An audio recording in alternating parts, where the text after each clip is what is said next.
Bien, par rapport à l'intervention du président de l'Association des assureurs sénégalais, je voulais effectivement confirmer que nous avons reçu ce courrier qu'il a évoqué.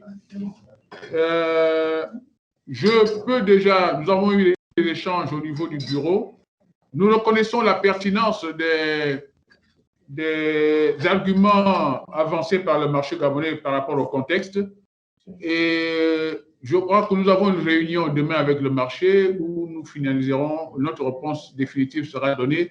Mais d'ores et déjà, je souhaitais préciser que nous reconnaissons la pertinence de l'argumentaire qu'ils ont évoqué et que vraisemblablement, nous allons vers un report. Mais nous allons nuancer ce report parce qu'il y a, je dirais, l'Assemblée générale du point de vue statutaire qui devra se tenir et l'aspect conférence devra certainement être décalé. Et nous approcherons, nous donnons une réponse définitive, non seulement au marché sénégalais, mais à l'ensemble des membres très rapidement, parce que le but de la manœuvre, c'est à faire en sorte que nous puissions tenir dans les délais qui sont les nôtres, c'est-à-dire février, l'Assemblée générale du point de vue statutaire pour l'arrêté des budgets et un point sur l'activité, même s'il faut le faire par visioconférence compte tenu du nombre réduit des membres, enfin, à peu près 210 membres.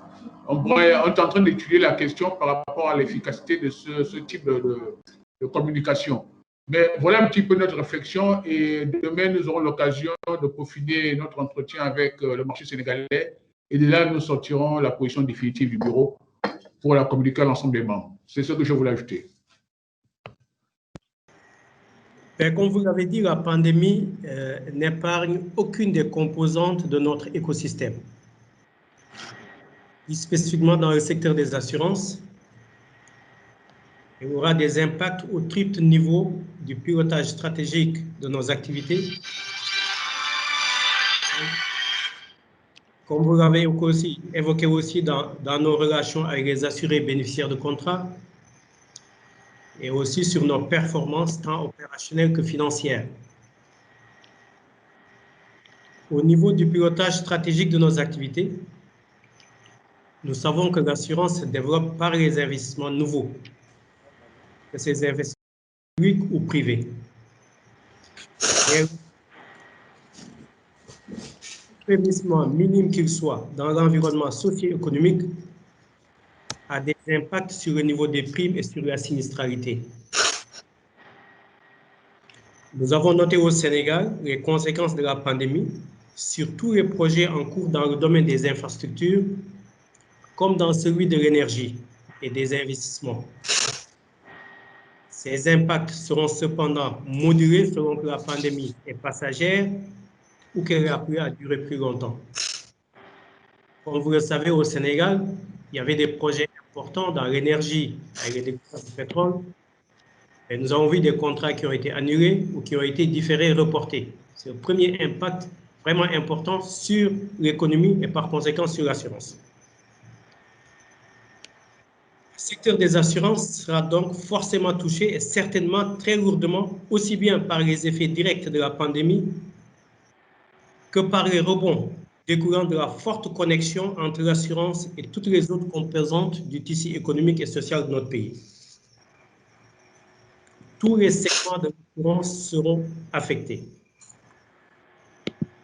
La pandémie modifiera la relation avec les prospects et les assurés, car la distanciation sociale, la réduction de la mobilité, le couvre-feu, la restriction des déplacements interurbains, la fermeture des frontières sont autant de freins aux relations de proximité que nous entretenons d'ordinaire avec nos clients. Il nous a fallu inventer dans l'urgence, parfois au prix d'investissements coûteux et imprévus, d'autres techniques d'approche de la clientèle en tirant profit du digital. Cela ne suffit pas toujours car l'inadaptation du cadre législatif et réglementaire aux transactions électroniques, les normes très contraignantes de protection des données personnelles et la non-autorisation des signatures électroniques ont été autant d'obstacles qu'il conviendra de lever très rapidement. Nos performances opérationnelles et financières seront forcément impactées. car la rentabilité de nos placements sera affectée par la baisse drastique d'activité dans la plupart des secteurs à court terme dans les sociétés dans lesquelles nous avons investi. Le niveau des arriérés sera aussi à surveiller, tandis qu'à moyen et long terme, les sinistres pourraient être lourdement affectés par l'arrêt provisoire ou le défaut de maintenance des risques que nous assurons. La politique restrictive de distribution de crédits par les banques impactera significativement les investissements nouveaux et les crédits aux particuliers, et par conséquent, le décès emprunteur et les assurances globales dommages. Les prolongations de prêts, des durées de chantier et plus généralement de toutes les obligations financières nous amènent à revisiter les bases de nos prévisions, de notre tarification et de notre sinistralité. Autant de facteurs qui, conjugués avec la fermeture des frontières terrestres, aériennes et maritimes, décrétées par les autorités et la réduction du temps de travail, ont des implications dans les branches telles que l'assurance automobile. Dans cette branche,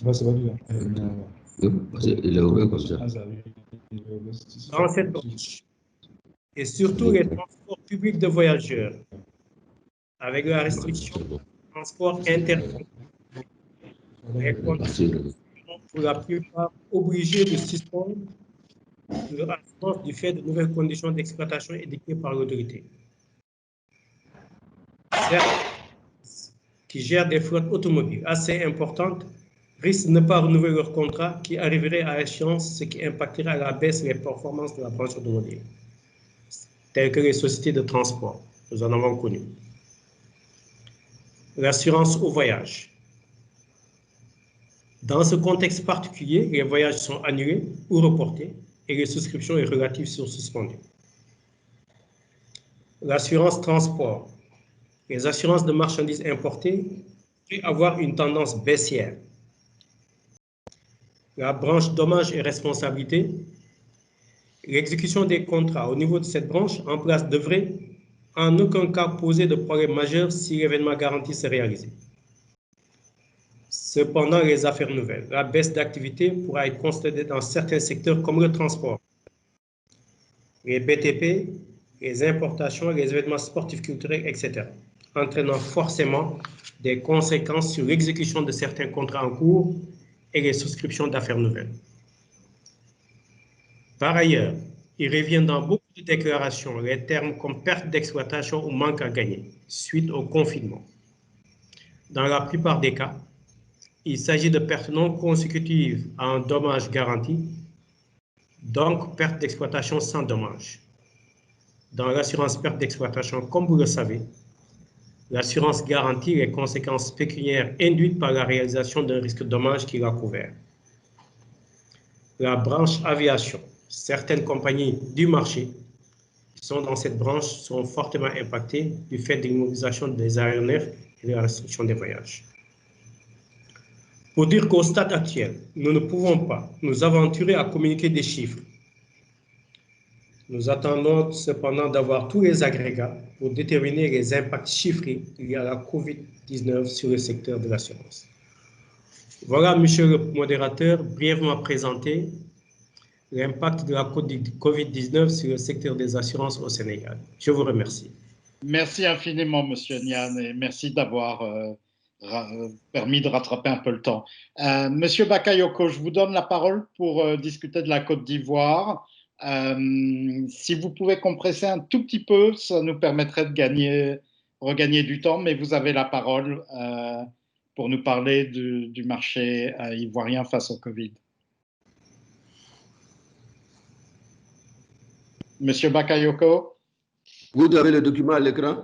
Oui, on peut les voir. Ok, merci. Merci. Alors, merci. Monsieur le président de la FANAF, je crois que, mesdames, messieurs les directeurs nationaux d'assurance, messieurs les présidents de groupes d'assurance, chers collègues présidents de marché et directeurs généraux de compagnies d'assurance, honorables invités, mesdames et messieurs, j'ai donc l'honneur et le plaisir de vous présenter le bref survol de l'impact du Covid-19 sur le marché ivoirien de l'assurance. Comme le temps qui nous est imparti est de 10 minutes, je crois, j'ai structuré ma communication en 3 points particulièrement. Il ne bouge plus. Voilà. Donc, ma communication est donc en 3 points. Brève présentation du marché.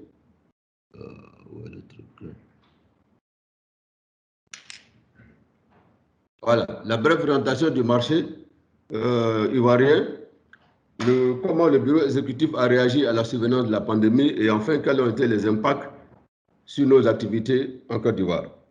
Alors, rapidement, l'ASACI, c'est la configuration à date. L'ASACI, c'est 38 membres, 21 sociétés, 10 sociétés vie, 5 réassureurs, un fonds de garantie et la Caisse nationale de prévoyance sociale, et aussi avec un bureau donc, de 12 membres, dont 2 vice-présidents.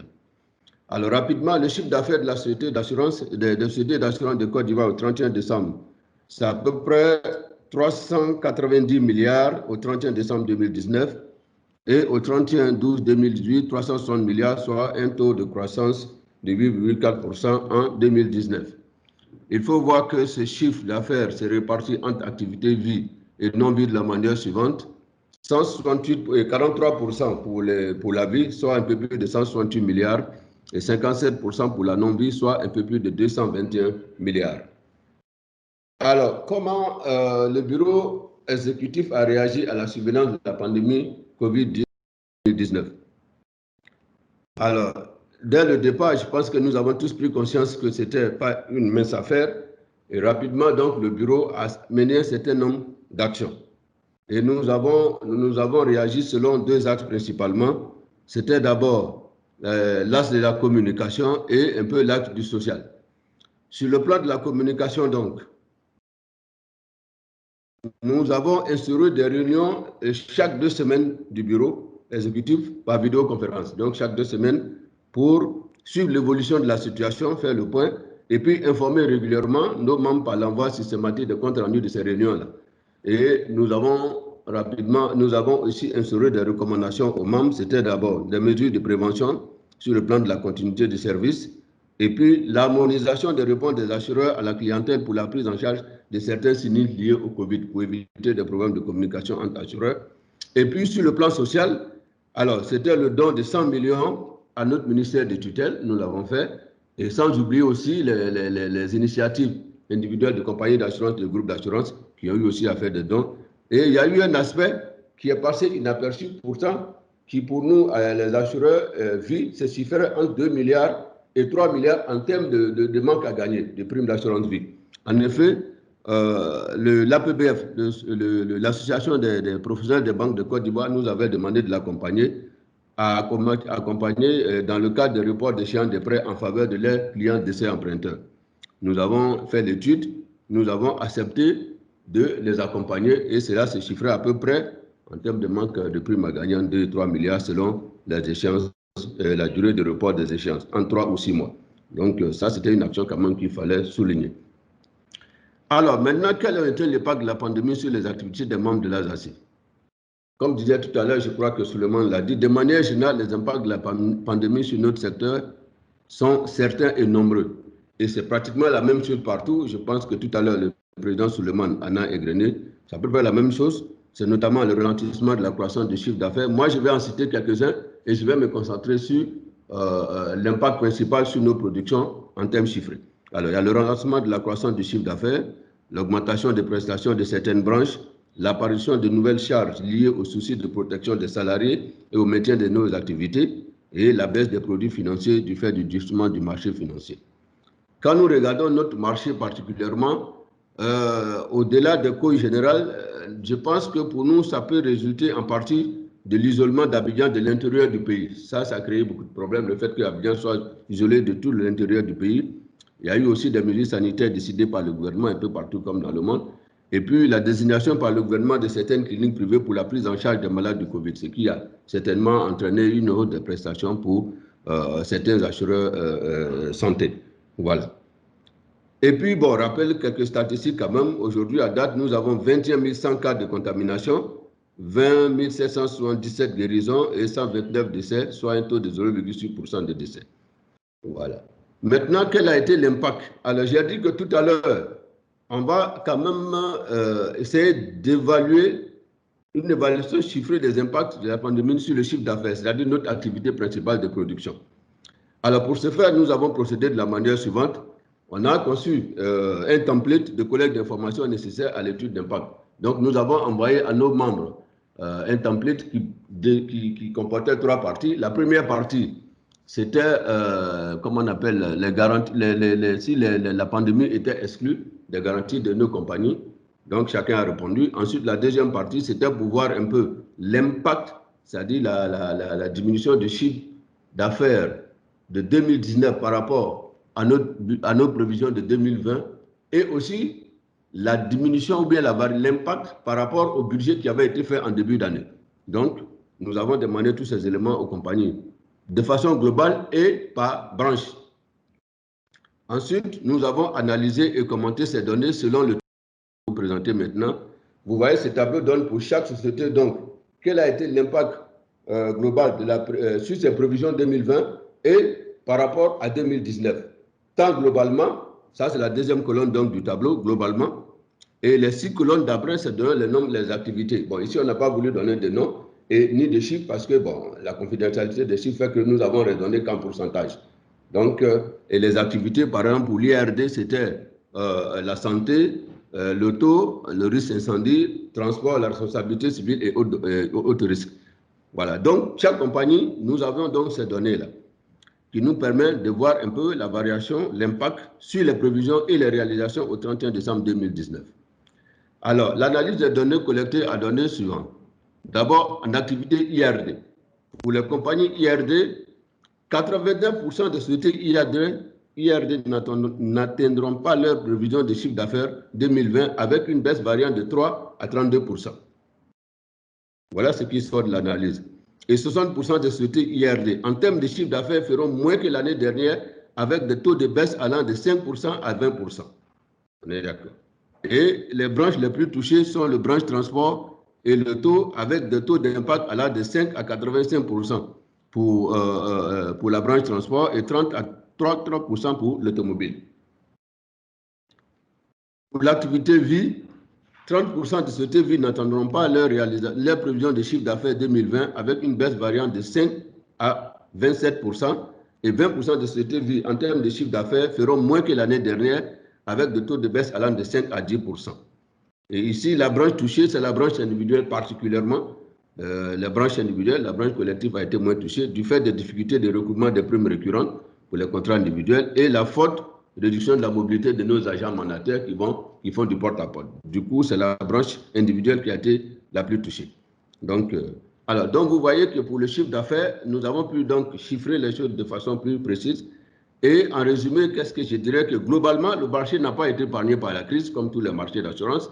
Et ici, nous sommes initiés, comme je l'ai dit, nous sommes limités à la composante essentielle de nos opérations, à savoir le chiffre d'affaires.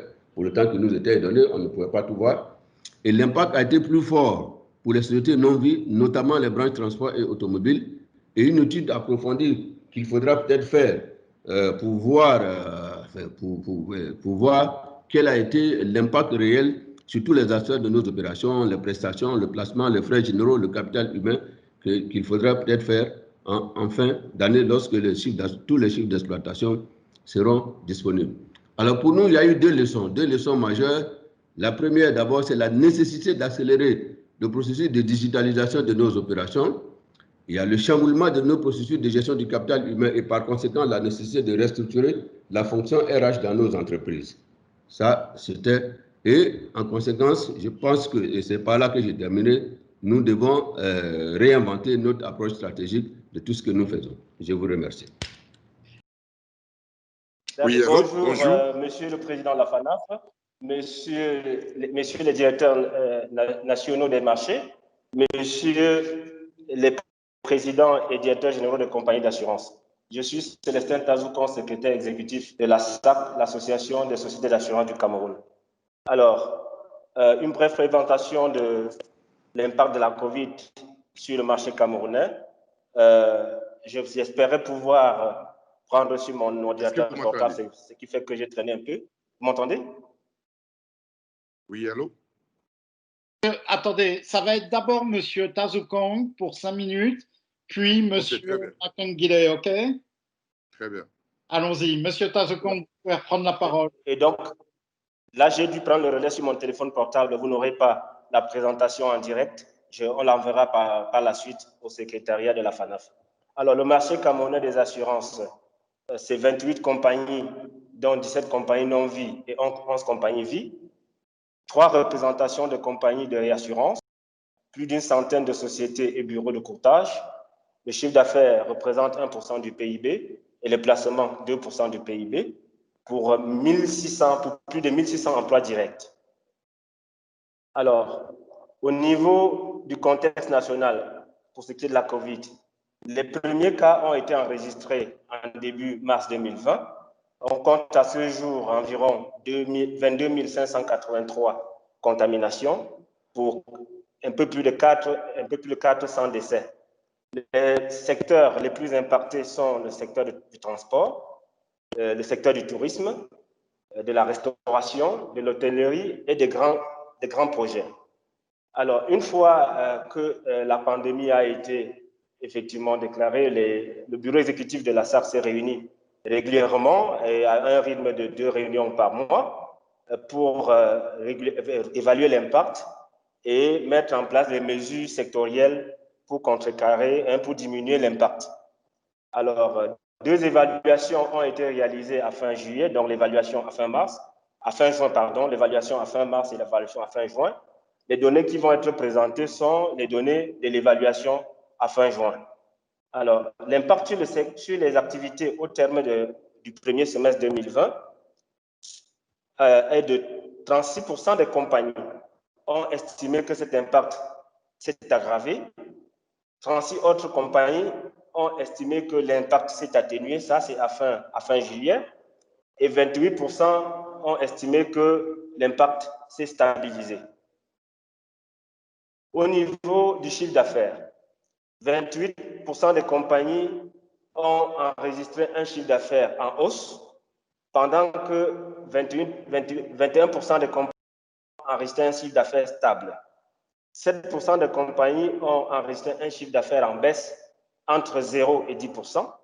14% des compagnies ont enregistré un chiffre d'affaires en baisse entre 10 et 30%. 21% de compagnies ont enregistré un chiffre d'affaires en baisse de 30 à 50%, pendant que 7% de compagnies ont enregistré un chiffre d'affaires en baisse de plus de 50%. Au niveau des ressources humaines, on a enregistré 0 licenciement, ce qui est une bonne nouvelle, 0% de suspension des contrats avec les entreprises de placement du personnel, 14% des compagnies ont procédé à la mise en chômage technique du personnel, 57% des compagnies ont suspendu des recrutements et 78% ont suspendu les stages pendant la période de la COVID. Au niveau de la contamination dans le secteur, au moment où l'étude a été réalisée sur la période du premier semestre, donc au courant du mois de juillet, 50% des compagnies du marché avaient procédé au dépistage du personnel. Le taux de contamination enregistré est compris entre 0 et 30% des effectifs et on enregistre 0 décès.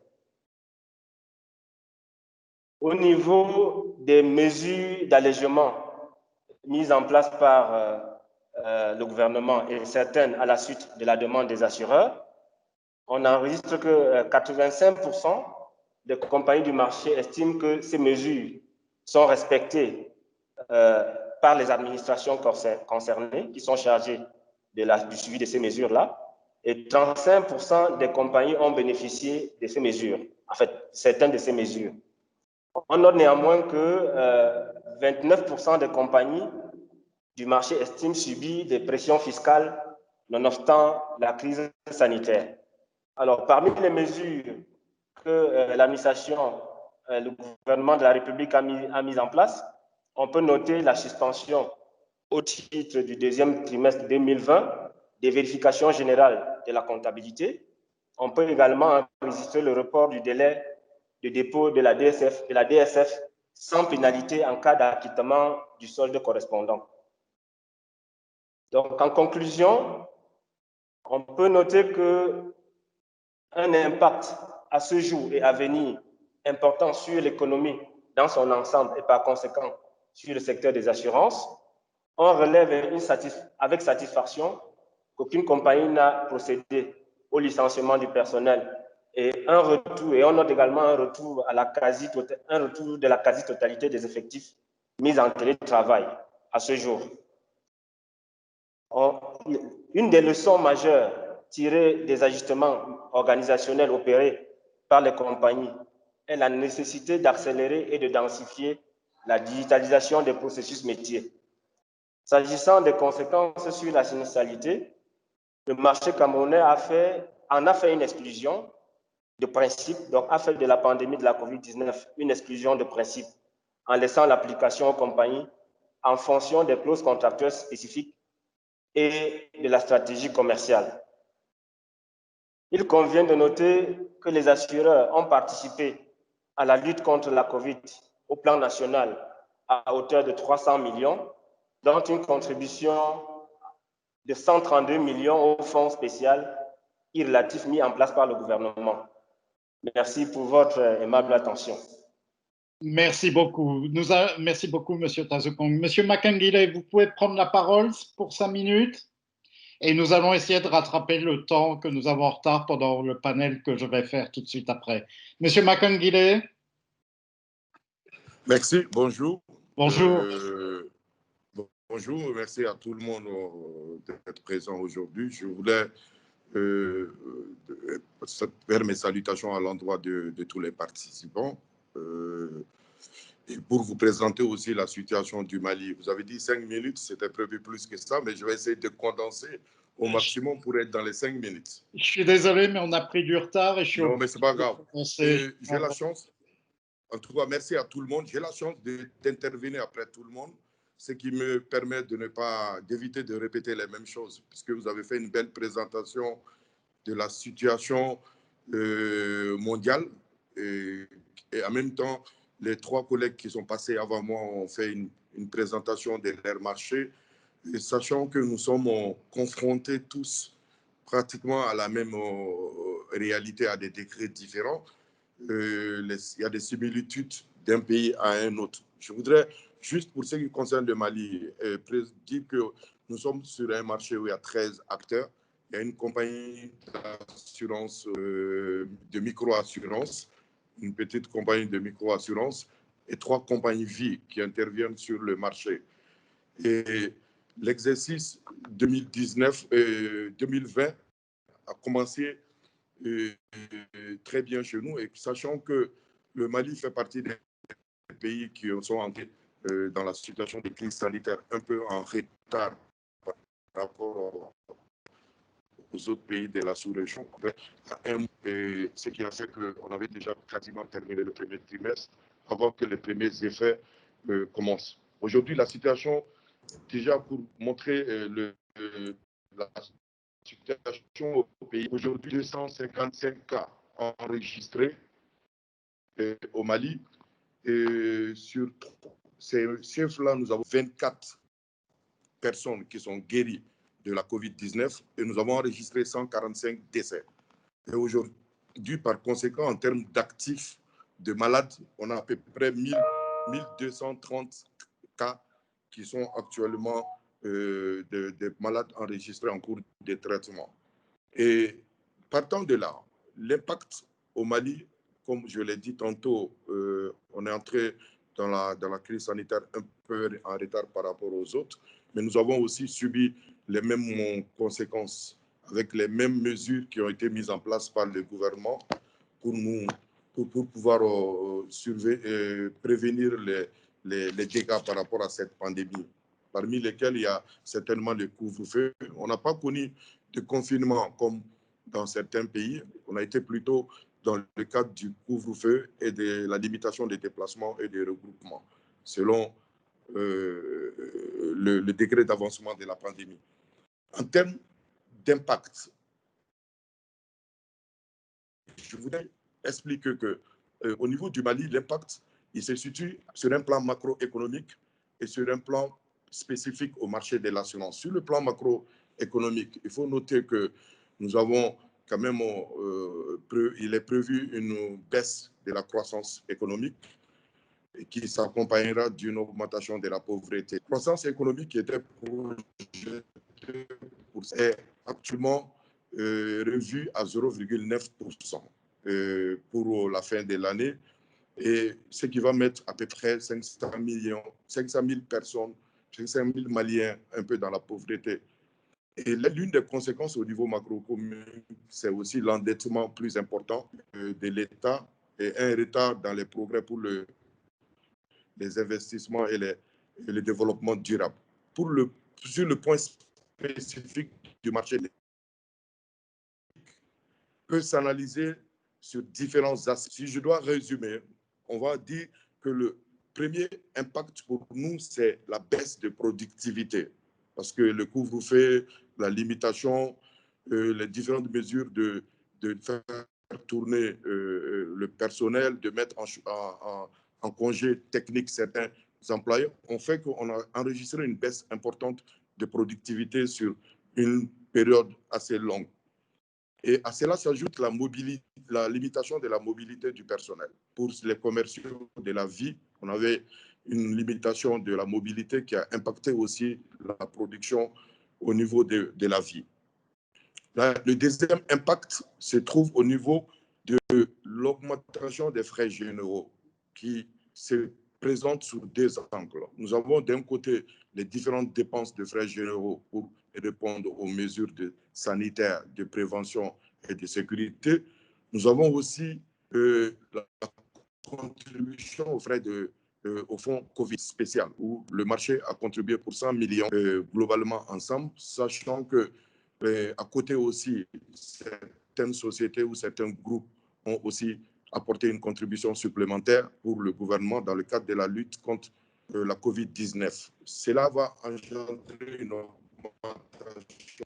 Et le deuxième impact, c'est la baisse de chiffre d'affaires, enregistré principalement en assurance voyage.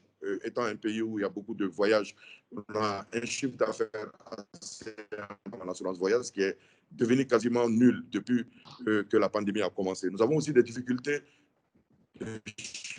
d'affaires en automobile. Certaines flottes sont à l'arrêt et les particuliers aussi ont débaissé leurs chiffres d'affaires en automobile. En vie, on a enregistré les mêmes problèmes, la baisse des chiffres. Et les difficultés, en troisième point, je vais ajouter les difficultés de règlement de primes pour certaines sociétés, sachant que nous avons aussi des clients qui ont eu des problèmes, ce qui a engendré des difficultés de paiement de primes ou des recherches d'économie pour ne pas engendrer des problèmes particuliers. Et tout cela s'est accompagné, il faut le dire aussi, de baisse de sinistralité dans certaines branches, comme parce que le couvre-feu et les limitations ont fait engendrer une baisse de chiffres de sinistralité en automobile. Nous avons aussi enregistré une baisse de sinistralité au niveau du fait de la peur ou de certaines difficultés qui ont fait que les gens ne sont pas allés systématiquement dans les hôpitaux pour se faire soigner. C'est paradoxal, mais on a enregistré plutôt une baisse de sinistralité. Ça, c'est les éléments les plus consumés en termes. Et donc, aujourd'hui, on n'a pas de chiffres. On n'est pas en mesure de donner des chiffres parce que le gros du business dans notre secteur s'est réalisé pendant le premier semestre. C'est surtout à partir du mois de mai que nous avons commencé à enregistrer des situations difficiles, ce qui ne nous permet pas aujourd'hui de vous avancer des chiffres concrets en termes d'impact. Mais je pense que l'impact il sera beaucoup plus sûr à la fin de l'année et il y aura un impact certainement qui va continuer sur l'exercice 2020.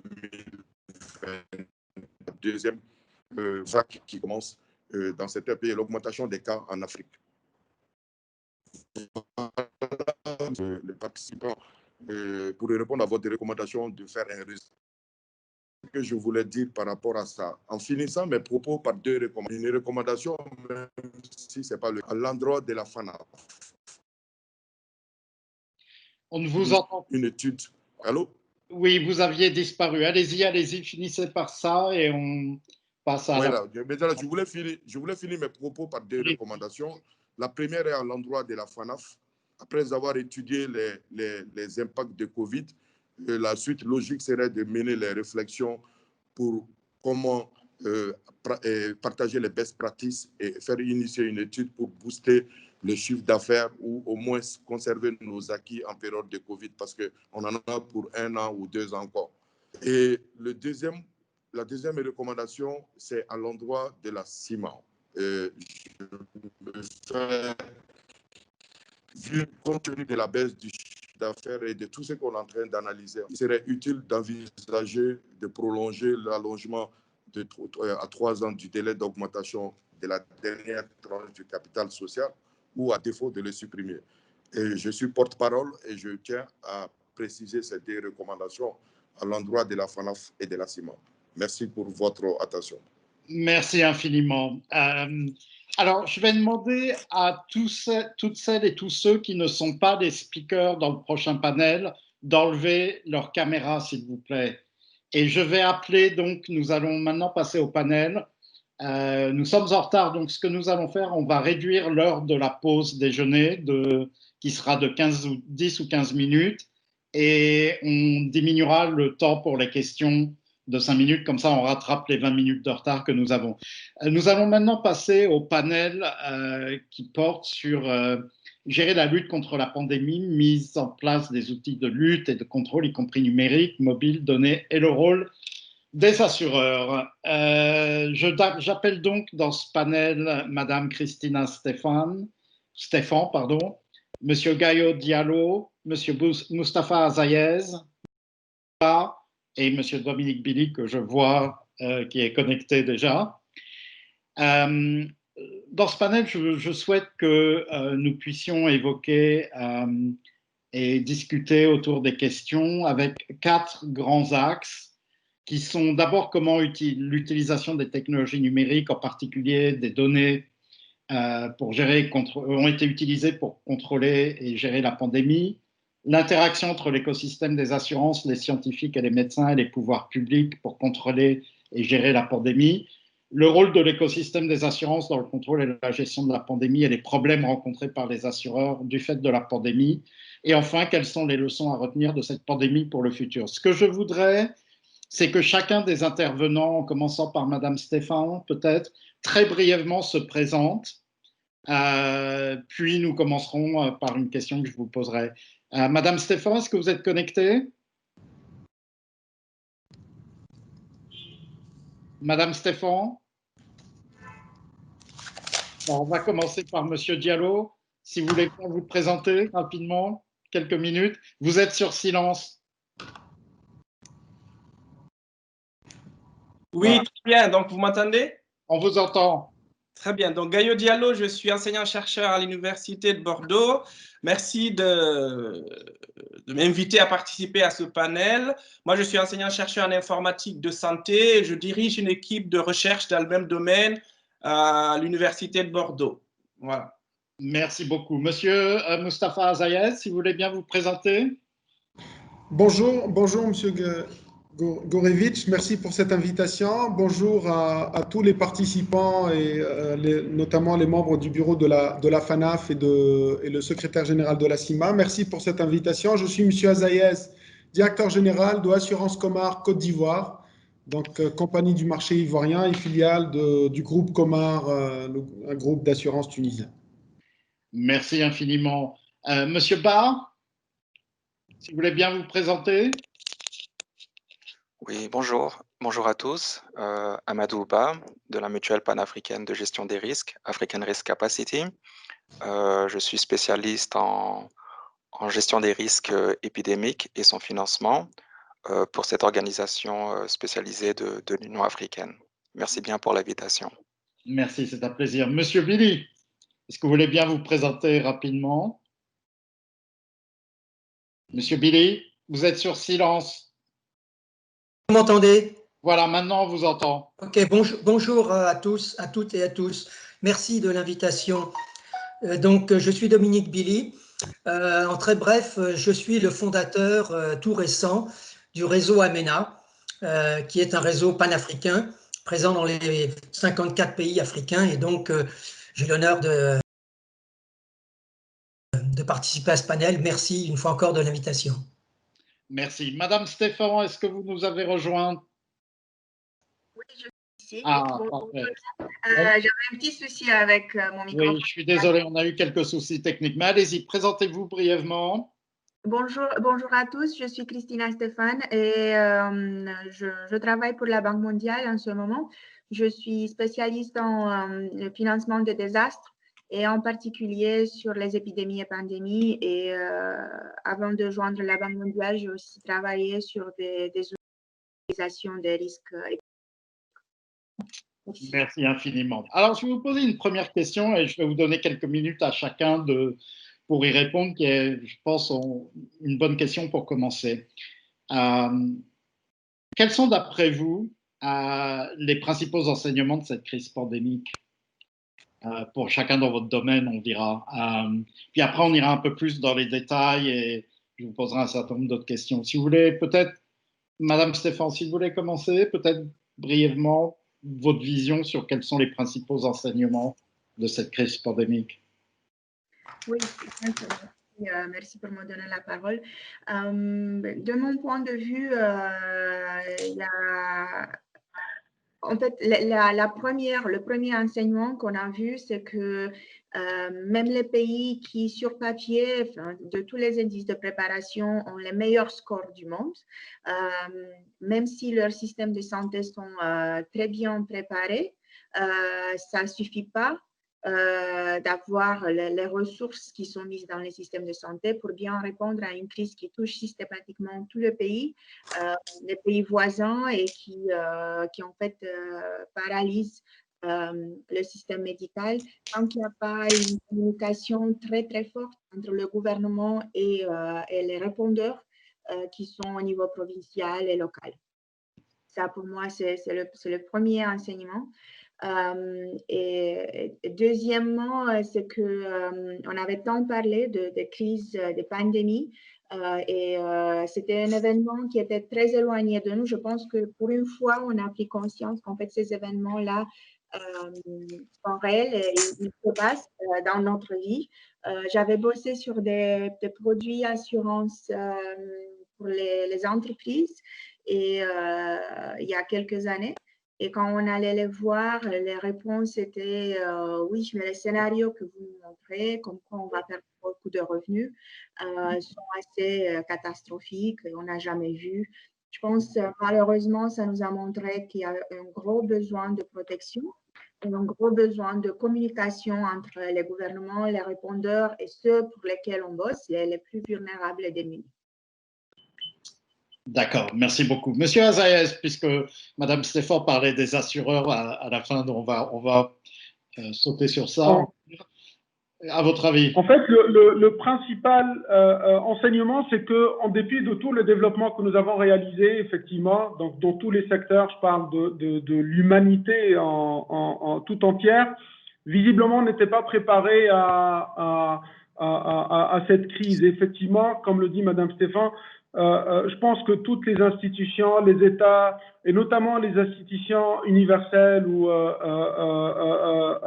continentales, doivent se poser les questions. Tous les financements, tous les efforts qui ont été faits n'ont pas permis, même s'ils permettent aujourd'hui d'atteindre un développement certain, n'ont pas permis de faire face à cette pandémie. Mais bon, imaginons aussi l'impact si cela était arrivé dans les années 50 ou dans les années 20 ou 30. Je pense que ça aurait été bon, l'histoire, on n'a pas vu, nous, mais on a lu, on a vu ce qui s'est passé dans des pandémies du siècle dernier. Je pense que le résultat aurait été beaucoup plus grave. Mais malgré ce développement, effectivement, on n'a pas pu faire face réellement à cette pandémie. On n'était pas visiblement très préparé parce qu'on a été quand même surpris par, en tout cas, par le début. Au niveau du secteur, pour revenir, c'est-à-dire rapidement sur notre secteur, bon, par les exclusions, la majorité des contrats d'assurance comprennent des exclusions pandémiques. Je pense que c'est des phrases qui existent dans les conditions générales, eh ben, ces phrases-là ont pu limiter effectivement l'impact au niveau du secteur des assurances. Limité, mais pas annulé, parce que certains contrats en détournure, certaines clauses en détournure, qui ont fait que les compagnies ont été impactées, que ce soit au niveau de la sinistralité, des prestations, mais on a été aussi impacté directement au niveau du business et du développement du secteur par le manque à gagner au niveau du développement du chiffre d'affaires, par l'impact sur les arriérés, les impacts sociaux aussi qui touchent nos compagnies et puis nos clients. Mais on peut dire aussi que par le fait d'exclure ce risque-là, on a prouvé que, effectivement, comme pour les catastrophes naturelles dans certains pays, on n'est pas encore prêt, et tout le secteur au niveau mondial, mais surtout continental, n'est pas prêt à faire face aux désastres et aux catastrophes qui peuvent toucher nos clients. Donc là aussi, si nous nous mettons dans un contexte d'évolution économique, d'évolution de tous les secteurs sociaux, économiques et légaux, juridiques, ainsi de suite, le secteur des assurances doit aussi évoluer pour pouvoir faire face à ce genre de crise et de pandémie, parce que sinon nous perdrons aussi notre raison d'être, à savoir indemniser nos clients et être là au moment difficile de leur vie, que ce soit sur le plan privé ou professionnel. Juste pour rappeler en fait les études qu'on a, parce qu'il n'y a pas de chiffres exacts au niveau des pays africains, notamment en Afrique de l'Ouest, mais en France, les études qui ont été publiées montrent que 93% des assureurs ne couvrent pas le risque pandémique et les pandémies. Donc, ce qui limite réellement, limite d'une manière très importante l'impact donc sur les assureurs et l'impact aussi de l'assurance sur la lutte contre cette pandémie. Les assureurs français ont perdu 180 milliards d'euros, ce qui est une somme très importante. Et il y a un plan d'action qui vient d'être validé, mis en place, qui parle entre 3,2 et 4,5 milliards d'investissements mis ou déployés par les compagnies d'assurance en France pour faire face à cette crise. Mais c'est loin de l'impact qui a touché l'ensemble de l'économie. L'impact, c'est au niveau des entreprises françaises, les 180 milliards, c'est pas au niveau des compagnies d'assurance, c'est au niveau des entreprises françaises sur le global. Donc, en Afrique subsaharienne, la majorité des contrats excluent également ce risque pandémique. Mais aujourd'hui, qu'est-ce qu'on peut faire? Qu'est-ce qu'on va faire pour lutter contre cette crise, pour vivre aussi les 2-3 prochaines années, parce qu'on ne sait pas exactement comment ça va se terminer. On va essayer de lancer des pistes de réflexion lors de ce panel. Mais il y a effectivement une action qui doit être organisée au niveau national, mais surtout au niveau continental pour répondre à cette crise et aux impacts de cette crise, parce que je pense qu'on ne connaît pas encore tous les impacts à ce jour.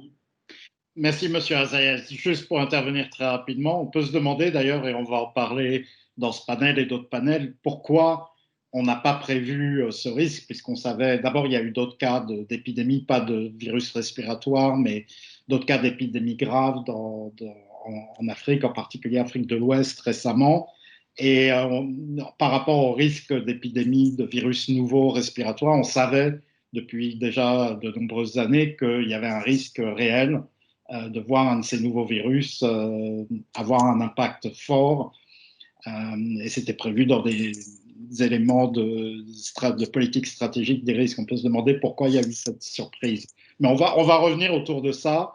Monsieur Diallo, peut-être, pour vous poser la même question, et vous avez une vision intéressante parce que vous travaillez directement sur les aspects scientifiques et médicaux, technologiques, tant en France qu'en Afrique. Donc votre vision, je trouvais intéressante sur les principaux enseignements de cette crise. Et après, je vous poserai d'autres questions. On verra aussi avec M. Ba et M. Billy. Monsieur Diallo. Oui, tout à fait. Alors, moi, je situerai les enseignements qu'on peut tirer sur 3 aspects. D'abord, d'un point de vue macro, d'un point de vue global, je pense qu'un des premiers enseignements, c'est de montrer qu'on est dans un monde globalisé. S'il en était besoin encore d'attester ou de constater ça c'est une première chose, puisque la pandémie, finalement, elle est arrivée parce qu'on est vraiment interconnectés, etc. Et donc ça, c'est quelque chose.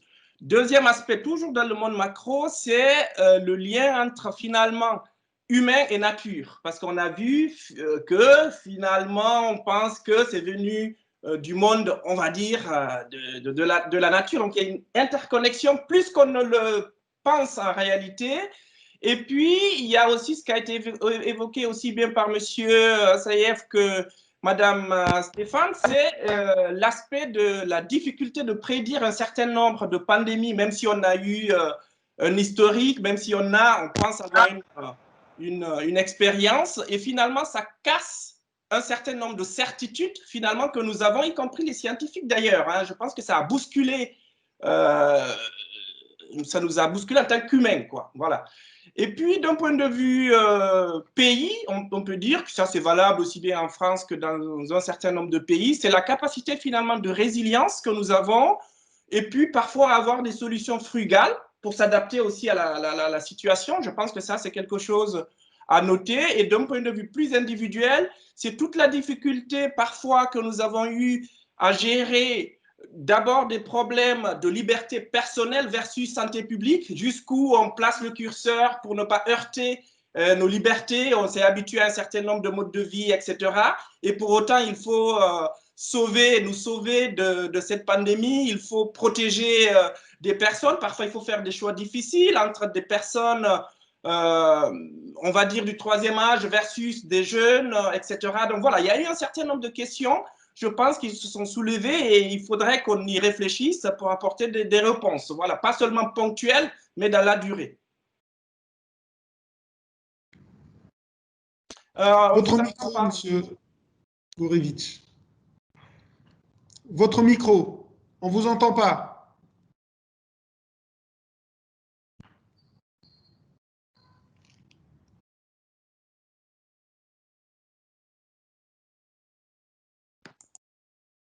Oui, votre micro, M. Gourevitch. Monsieur Gourevitch, on ne vous entend pas. On ne vous entend pas, votre micro est activé, votre mot de silence. Oh, désolé. Monsieur Ba, je vous donne la parole, mes excuses pour ça. Ok, merci beaucoup. J'avais un peu deviné sur les lèvres. Non, je plaisante. Ok, merci bien pour la parole. Bon, je vais rejoindre un peu ce qui a été dit par les panélistes précédents. Beaucoup d'éléments de réponse ont déjà été donnés, donc je vais être assez succinct. Donc, bon, les principaux enseignements, bon, il est vrai que au niveau global ou au niveau de la région Afrique, on a vu une grande disparité au niveau de la préparation et au niveau de la gestion de cette pandémie. Certains pays étaient mieux préparés que d'autres.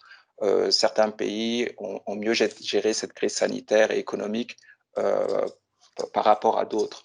Donc, bon, il y a différentes conditions qui font que certains pays ont mieux géré que d'autres. Une, c'est avant la crise, quels étaient au niveau du système de santé peut-être les niveaux d'accès aux services de santé, la qualité des services de santé. Bon, c'est ce que Mme Stéphane a mentionné auparavant. Est-ce qu'il y avait des plans de contingence qui ont été mis en place? Est-ce que des exercices de simulation également ont été faits? Donc ça, c'est tout ce qui est avant la crise, tout ce qui est prévention ou préparation. Mais pendant que la crise frappe, on a pu voir que cela ne suffit pas seulement à avoir tous ces critères dans le vert. Et on a pu voir que les pays qui ont le mieux géré par rapport aux autres, ce sont ceux qui ont pu mettre l'accent sur le paquet, aussi bien au niveau santé publique, de la réponse financière, et aussi au niveau d'une communication transparente et effective. Il y a l'indice de Foreign Policy Magazine sur la réponse globale au Covid-19 qui a été mené, qui fait le classement des différents pays au niveau mondial. Et on a vu que ceux qui avaient mis le paquet sur ces trois axes-là, ce sont ceux qui ont mieux géré cette crise. Donc, que ce soit au niveau de la politique des tests de diagnostic, la rapidité dans la communication des résultats, est-ce qu'il y a eu des soutiens financiers qui ont été faits au niveau des ménages ou au niveau des communautés, comment le pays a géré la gestion des frontières, est-ce que la communication a été claire et effective avec les populations.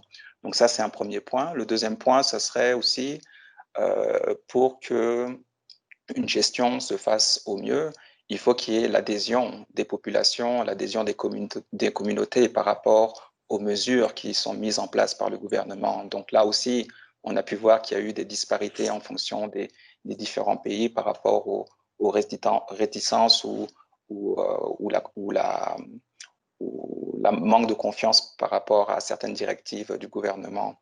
Donc, le dernier point que je voulais mentionner, c'est que, bon, il est vrai que le risque d'épidémie ou de pandémie, c'est un risque qui va arriver de plus en plus fréquemment. On peut apporter différentes réponses financières en fonction du niveau de risque.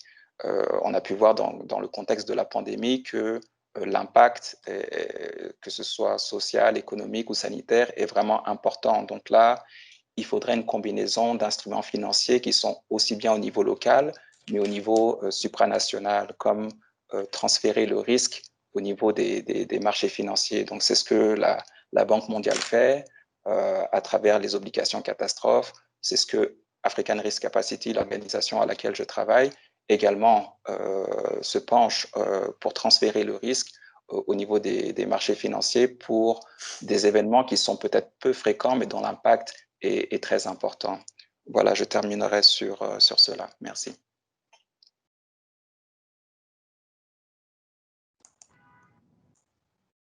Votre micro, oui, monsieur. Votre micro. Je suis désolé, je l'avais unmuting. J'ai l'impression qu'on me met que je me retrouve sur silence automatiquement. Il va falloir que je garde un œil. Merci. Monsieur Billy, la même question à vous, ce qui nous permet d'avoir planté le décor avant d'aller dans un certain nombre de détails. Votre vision sur les principaux enseignements de cette crise, en particulier sur l'assurance. Alors, merci une fois encore de m'avoir invité.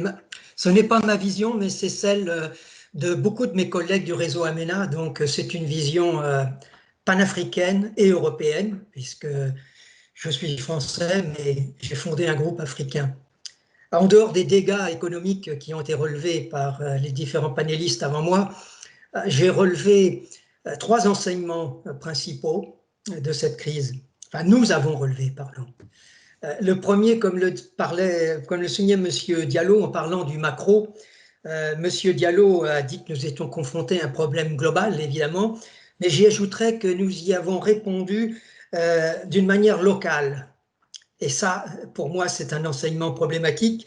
Même l'OMS n'a pas réussi à faire que tous les pays aient une approche commune. Et cet enseignement, pour nous, montre que ces attitudes nationales plutôt que globales ont, notamment dans notre profession, montré les faiblesses des systèmes de santé, et notamment en Afrique, mais pas exclusivement. On a vu aussi qu'aux États-Unis, les dégâts qui ont été faits dans un pays aussi développé. Le second enseignement, c'est que cette pandémie a incontestablement accéléré notre transition vers le numérique.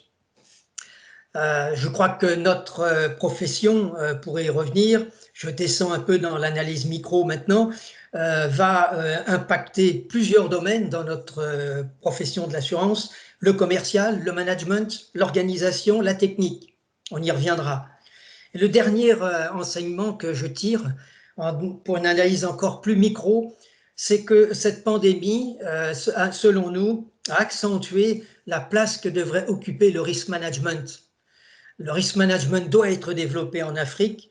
La numérisation et la digitalisation pourront les y aider, mais il y a beaucoup d'autres nécessités auparavant. Et là encore, nous essaierons, nous, chez AMENA, d'aider les entreprises africaines parce que nous croyons beaucoup au risk management. Nous sommes membres du club français de risk management, le club Franco-Risque, et nous allons œuvrer avec eux pour aider l'industrie africaine à s'affranchir d'un certain nombre d'habitudes passéistes en matière d'assurance pour franchir le cap du risk management. Voilà les 3 conclusions. Merci beaucoup. Bon, puisqu'on était en train de parler de la numérisation et de l'utilisation des technologies numériques, je vais changer un peu l'ordre des questions. On va en parler maintenant. Parce que un certain nombre d'entre vous, dont M. Diallo avait contribué à la mise en place d'outils numériques qui ont été très importants, en particulier en France avec l'utilisation des données pour créer ce data warehouse qui a permis de de contrôler l'épidémie. Mais au-delà de ça, l'expérience que vous avez, que M. Barra, que Mme Stefan sur la façon dont les outils numériques ont pu être utilisés aussi dans d'autres cas en Afrique. Donc parlons-en maintenant. Ce que je voudrais vous demander, on va peut-être commencer par vous, Monsieur Diallo, pour nous donner une vision de ce que vous avez fait à Bordeaux avec le professeur Thiebaud en particulier autour de l'utilisation de l'économie des données sur le traçage, la traçabilité des personnes contaminées, etc., etc. Nous donner une vision de ça et vos enseignements autour de ça, et après on étendra ça à d'autres aspects autour de la numérisation et comment ça peut aider dans ces circonstances. Est-ce que c'est OK pour vous? Vous êtes sur silence. Oui, oui, en fait, je peux tout à fait vous donner un exemple, donc deux exemples, un au niveau local à Bordeaux et puis étendre ça avec initiative franco-africaine, on va dire, autour de l'utilisation des données du numérique sur cette question de pandémie. D'abord, pour Bordeaux, alors il se trouve que dans notre équipe de recherche ou dans notre labo de manière plus générale, qui est un labo tourné vers la santé publique, donc on a des épidémiologistes, des biostatisticiens, des informaticiens de santé, en lien très fort avec le CHU de Bordeaux. Il y a quelques collègues qui travaillent directement sur l'entrepôt de données du CHU, et cet entrepôt de données justement est utilisé pour non seulement suivre au quotidien le nombre de venues et aussi essayer d'étudier la variation des symptômes, des hospitalisations liées au Covid. Et donc ça permet, c'est une manière aussi de donner des outils d'analyse et des outils d'anticipation pour les décideurs publics pour prendre des mesures, pour changer des pratiques d'intervention, etc. Et ça, c'est un aspect particulier. Et ce que je peux rajouter aussi, parce que c'est très récent, vous savez, en France, il y a eu une difficulté à utiliser l'application anti-Covid qui a été développée. Et donc, il y a une initiative qui a été lancée au niveau local auprès des milliers d'étudiants en médecine qui sont dans notre faculté, avec l'initiative justement de professeur Thiebaud et Christophe Souriau, pour faire en sorte qu'on fasse une expérimentation locale pour encourager non seulement à ce que les étudiants utilisent l'application anti-Covid, et puis voir jusqu'où ça peut juguler la pandémie. Donc ça, c'est un aspect au niveau local. Et puis, je peux aussi peut-être évoquer une initiative que nous avons lancée et on est accompagné par l'Agence universitaire de la francophonie et l'Université de Bordeaux autour d'un projet avec quelques pays africains, dont la Guinée, le Gabon, le Cameroun, Burkina Faso avec l'Organisation ouest-africaine de la santé, sur des enjeux d'abord de contact tracing, ça c'est un, mais dans les langues locales, parce que pour nous c'est très important aussi comment impliquer les utilisateurs qui ne parlent pas forcément tous français ou anglais. Il se trouve que la plupart des outils sont disponibles dans ces langues-là. Donc comment on peut discuter avec eux, les intégrer pour qu'ils soient acteurs dans leur langue. Et puis aussi, on sait que le confinement a eu des impacts notamment sur les violences conjugales parfois, parce que tout simplement... et donc, comment on peut anticiper avec des algorithmes, arriver à identifier peut-être des personnes vulnérables sur ce point-là. Et puis aussi mettre à disposition des algorithmes de pré-test, pré-diagnostic, en amont, validés par des professionnels de santé. Là, en l'occurrence, on utilise l'algorithme utilisé en France, mais en réalité recommandé aussi par l'OMS. Tout ça pour faire en sorte qu'on limite les visites au niveau des centres de tests parce que tout simplement, ils n'ont pas suffisamment parfois de tests dans certains pays. Voilà. Donc ça, c'est quelques exemples que je vous évoque. Très intéressant. Alors, je vais rebondir sur certaines choses qui ont été dites. Mais avant, je vais vous poser une question. Est-ce que dans le travail que vous avez fait au niveau scientifique et médical et par rapport à ces technologies numériques, est-ce que vous avez travaillé avec le monde de l'assurance en France, par exemple, ou pas du tout? Alors, pas vraiment directement. En revanche, je pourrais peut-être vous citer une initiative, puisque c'est une spin-off de notre équipe. Synapse Médecine, en particulier, travaille sur les interactions médicamenteuses. Et il se trouve que dès le départ, ils ont tout de suite, ils se sont mobilisés, dont un des doctorants d'ailleurs, qui est encore avec nous en thèse, qu'on appelle CIFRE, et ils se sont mobilisés assez rapidement pour mettre en place une solution qui permette justement de voir tous les produits qui ont été proposés. Vous savez, aujourd'hui, un des vrais volets où on utilise aussi le numérique, c'est ce qu'on appelle le drug repositioning. Comment on va repositionner des médicaments qui existaient déjà dans certains domaines.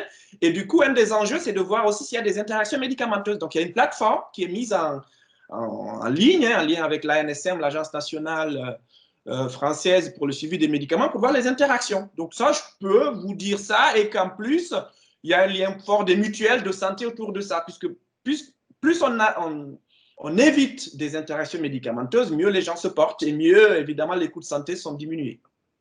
Alors, avant de donner la parole aux autres intervenants, très rapidement, je voudrais rebondir sur des choses que vous avez dites, des choses que M. Billy a dit, des choses que tous les autres ont dit tout à l'heure. Alors, plusieurs points.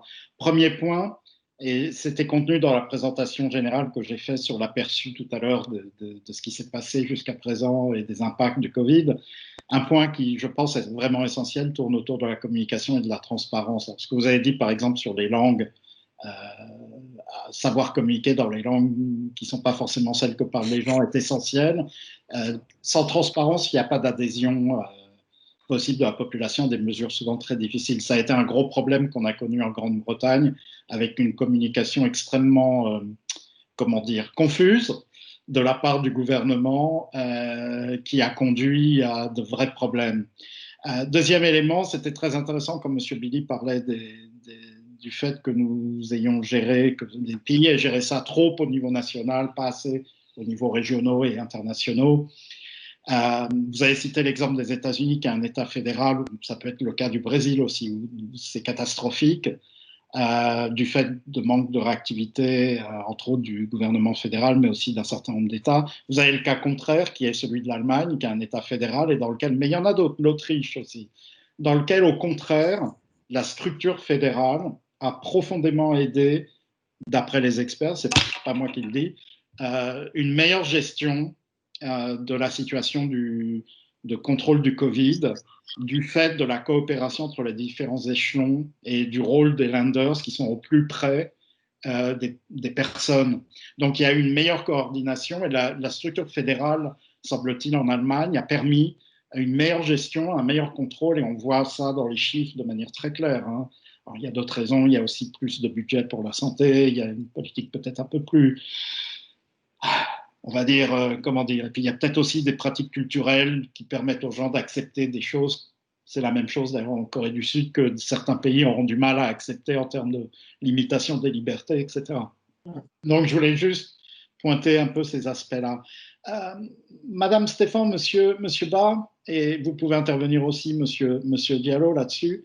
On a parlé de l'aspect des technologies numériques autour des données, par exemple, mais est-ce que vous voyez d'autres technologies numériques en développement, alors je ne sais pas, blockchain ou l'intelligence artificielle, qui ont eu un rôle ou qui pourraient avoir un rôle pour aider à mettre en place des politiques qui soient de santé publique, qui soient plus efficaces par rapport à ce risque pandémique ou épidémique?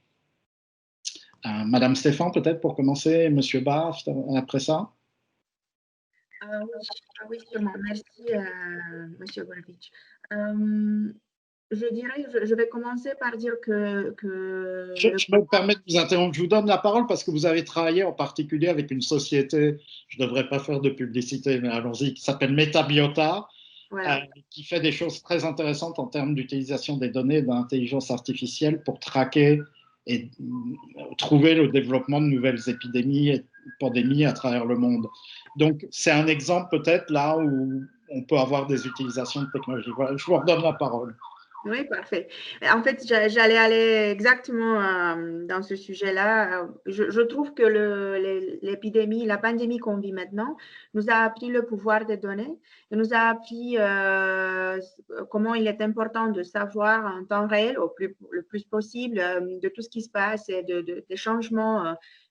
Chaque action que le gouvernement prend, c'est quoi la répercussion, si vous voulez, positive ou négative, dans le nombre des cas, si on peut suivre ça.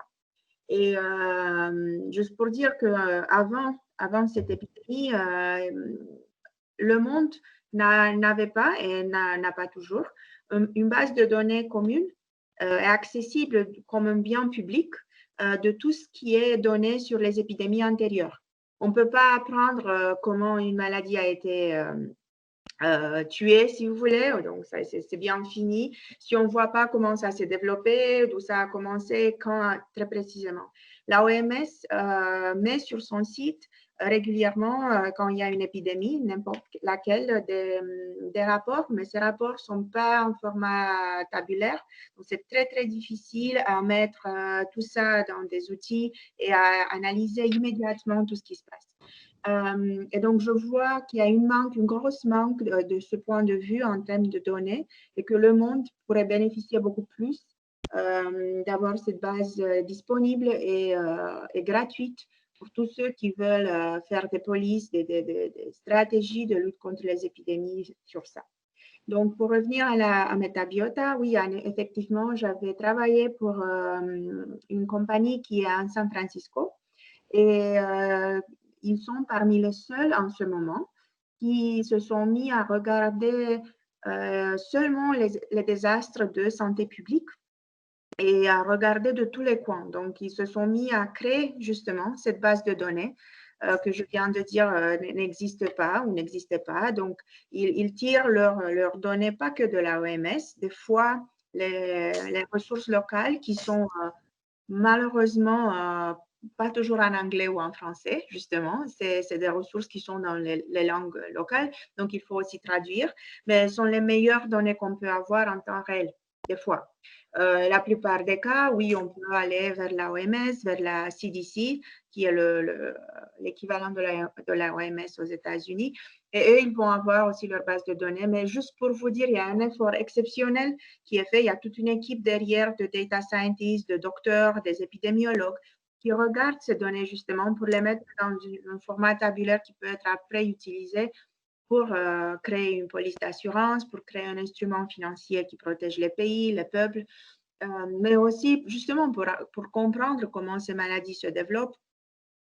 Et donc, on a vite compris là-bas que ça ne suffisait pas juste de regarder l'histoire, parce que l'histoire n'a pas tellement d'événements si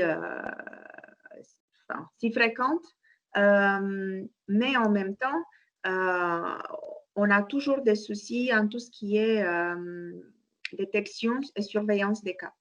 Donc, on ne sait pas à 100%, on ne peut pas être sûr à 100% quand il y a une épidémie, si le nombre de cas ont été tous trouvés déjà, et les rapports sont les meilleurs rapports qu'on peut avoir, mais il y a beaucoup, les experts le disent aussi, et tout le monde est d'accord qu'il y a un pourcentage de cas qui n'arrivent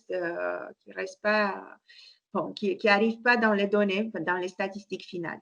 Et ça peut avoir à faire avec la sévérité de la maladie. Donc, si c'est une maladie qui n'est pas très sévère, les gens ne vont pas aller voir le médecin. Peut-être ça va passer de soi. Il y a beaucoup de cas de COVID qui sont dans cette situation, les gens qui sont asymptomatiques ou qui n'ont pas des symptômes très, très sévères, donc ils ne se font pas tester. Et donc, du coup, ces nombres-là, on ne les capte pas.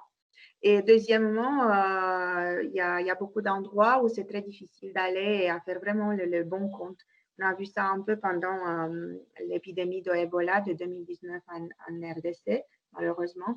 Donc, il y a tout ce genre de soucis qui fait que la base de données historique est toujours un point faible. Et donc, une compagnie comme Metabiota s'est mise aussi à dire on va essayer d'utiliser tout ce qu'on sait sur ces virus et utiliser les nouvelles technologies en termes de pouvoir des serveurs pour avoir des modèles statistiques et stochastiques qui puisse simuler, donc on fait des simulations stochastiques, des dizaines de milliers de scénarios de comment une épidémie pourrait évoluer. Et ça nous apprend beaucoup. Ça apprend beaucoup aussi pour les gouvernements, pour les exercices de simulation. Justement, il faut aussi avoir la plage, si vous voulez, de tout ce qui est possible, des événements qui ne seront pas si sévères que ça, jusqu'à des événements complètement catastrophiques. Et donc, une boîte qui a à la fois l'histoire, qui peut apprendre avec ses épidémiologues de tout ce qui s'est passé, c'est quoi les variations en termes de nombre de reproductions pour une maladie, d'où ça peut commencer, qui elle peut toucher. Donc, plus on va dans les détails, plus on aura besoin après de simuler, de voir tous les cas possibles. Et cela ne peut pas se passer sans avoir un pouvoir technologique et informatique supérieur à ce qu'on avait avant. Donc, il y a beaucoup à faire dans ce domaine, mais il y a beaucoup de promesses aussi parce qu'eux, ils ont été capables à simuler les grosses familles de virus et on a beaucoup appris et c'est avec ça qu'on peut maintenant dessiner et mettre en place des produits de protection financière pour les pays et les entreprises aussi qui pourront être touchés par des épidémies. D'accord, on va revenir sur certains aspects. Je vois qu'avant de passer la parole, avant de passer à un autre thème, M. Diallo avait la main levée, voulait ajouter quelque chose. Oui, je voulais juste compléter peut-être.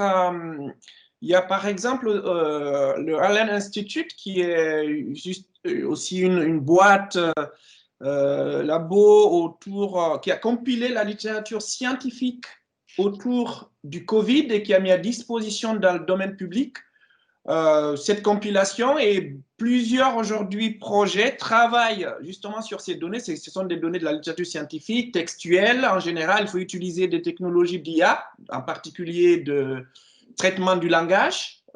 Vous savez, la plupart des publications scientifiques sont en anglais. Donc ça, c'est disponible et on l'utilise aujourd'hui à la fois pour détecter justement des tendances, éventuellement des cibles, etc., potentiel. Voilà, il y a quand même cet effort qui est fait. Et puis, je vais aussi ajouter que, bon, moi, je participe par exemple à un consortium international qui s'est rapidement mobilisé, qu'on appelle, qui a été mis en place par le Research Data Alliance, RDA, c'est au niveau mondial, et ils ont eu un groupe de travail sur le Covid. Et des recommandations sont aujourd'hui publiques, on peut les consulter. Et je pense qu'il y a quand même une mobilisation aussi faite au niveau à la fois acteurs publics, privés, autour de ces questions, autour des outils. Il y a le MIT qui est aux États-Unis qui a réuni autour tout un ensemble d'acteurs, que ce soit les GAFA, que ce soit des labos de recherche universitaires, pour justement mutualiser. Parce que comme le dit Mme Stéphane, un des vrais enjeux, c'est comment on met en commun peut-être des données pour pouvoir travailler dessus et arriver à produire de la connaissance à partir de ces données-là. On se rappelle quand même, il y a eu 7 milliards qui ont été mis sur la table par l'Union européenne autour de la recherche de molécules, de traitements, etc., sur la pandémie. Absolument. Alors, je vais donner la parole à M. Ba. De toute façon, je voulais lui donner la parole. Et on va regarder, une fois que vous serez intervenu, vous garderez la main. Parce que je voudrais qu'on parle de deux choses après ça. Une première chose qui porte sur quel type de nouveaux procédés de gestion des risques pourraient être mis en place après cette pandémie comme impact, et en particulier comment les technologies numériques peuvent aider autour de ces nouveaux procédés de gestion des risques, mais aussi d'underwriting. Et la deuxième catégorie de questions tournera autour des impacts sur le monde de l'assurance. Et là, M. Azaïas et M. Billy seront très fortement impliqués dans ça. Mais avant, je vous donne la parole, M. Ba, si vous vouliez réagir à la discussion que nous venons d'avoir. Oui, merci bien pour la parole. Donc, juste brièvement pour rebondir à ce qui a été dit.